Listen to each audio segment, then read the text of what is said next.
So I put like a question thing on my story, just for a short Q&A. So it's 7 questions, not going to take too long. So if I could just ask those 7 questions from guys that have asked on my story. Yeah, sure. Go Awesome. for it. Awesome. So the first one is, how excited are you and the rest of the Bulls team to have the inclusion of Dwayne again? Yeah, Dwayne's bigger. Dwayne is a massive character. He obviously brings a lot to the table. A quality guy as well. And I think, yeah, like I said, he just brings so much to the game, and on the field and off the field. So he's a guy you just always want to have around. Yeah. He's just, quality human off the field, but also just like quality player on the field. You know what I mean? He's a big presence, and you can feel when he's in the game. Okay. Awesome. And then, how many beers are you allowed to have after a Super Rugby game, and who is the Bulls fines master? It sort of changes. There's a few of the characters that are always leading the charge. There's a couple of the boys that quite like to take the lead. Social committee. The boys never. There's a definite social committee. There's a couple of the boys that always they're always first in line on that. But after the game, listen, you can kind of the guys can do what they want in a way. You know what I mean? Obviously, always control and discipline, but guys can go out to have a good time. Yeah, I think that's what it's meant for. At the end of the day, you play well the game, and guys can go have a good time. Celebrate the victories after the game. Yeah, a couple of peppers. Just have a bit of fun, and then Monday you get on Sunday you're doing what you need to do to get back to 0 and get the recovery in. The boys have a good time after their game. Awesome, I can imagine. And what are your views on an IPL version of rugby instead of Super Rugby? IPL version of rugby. Yeah. Sure, I don't know. I'm not actually sure it works because, if you look at cricket, the fundamental games haven't changed really in terms of like there's still Test match cricket, there's still 50 other cricket.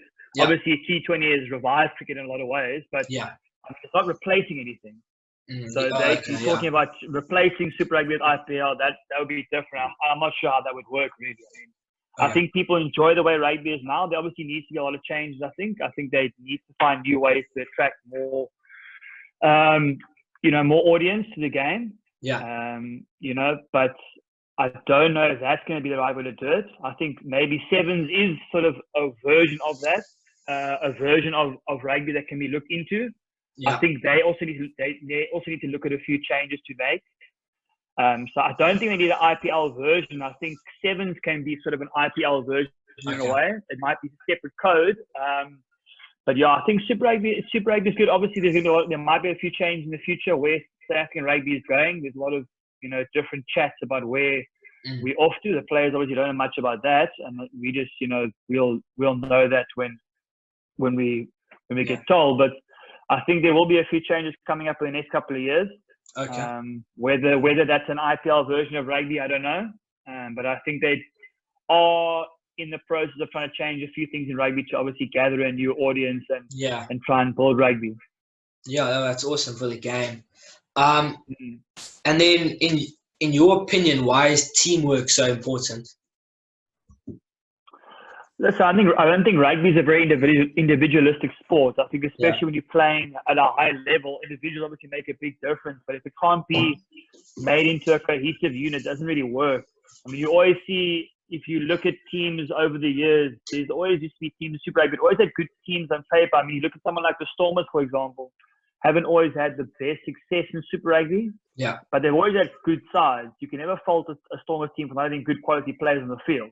Yeah. They always have quality. It perhaps hasn't worked in terms of the team environment where they've won titles. So, it's hard. It's kind of proofs in the pudding there. I don't think individuals win you titles. They certainly make a team better. Do they win titles for you? Probably not, but they definitely do make a difference. If you can find a cohesive unit with those individuals in there, well, then you've got like a sort of something like the Crusaders has. Okay, cool. Gold mine there. And then, so when you were at school, you obviously at Wynberg. What was the toughest away school to play at? Yeah, so we actually had quite a good year. We had Bishops was very good our year. It was like Dylan Lates and Nathan Null and Johnny Cotter was playing, Tim Swiel, all those guys were playing. So they had a quality side. I think they were like top 3 in the country. So they were tough. They gave us 40 points twice. Paul Jim were good. Paul Jim were very good as well. Them and Bishops were sort of like tied. Yeah, they were very good that time. So I think those two teams that in my year 2010 at school, was Bishops and Paul Jim were the two like powerhouse teams. Okay, cool, awesome. And so, do you follow a strict eating plan, or is it kind of just you allow some leniency, or is it strict just to the book? I wouldn't say it's super strict. I try to stay strict-ish.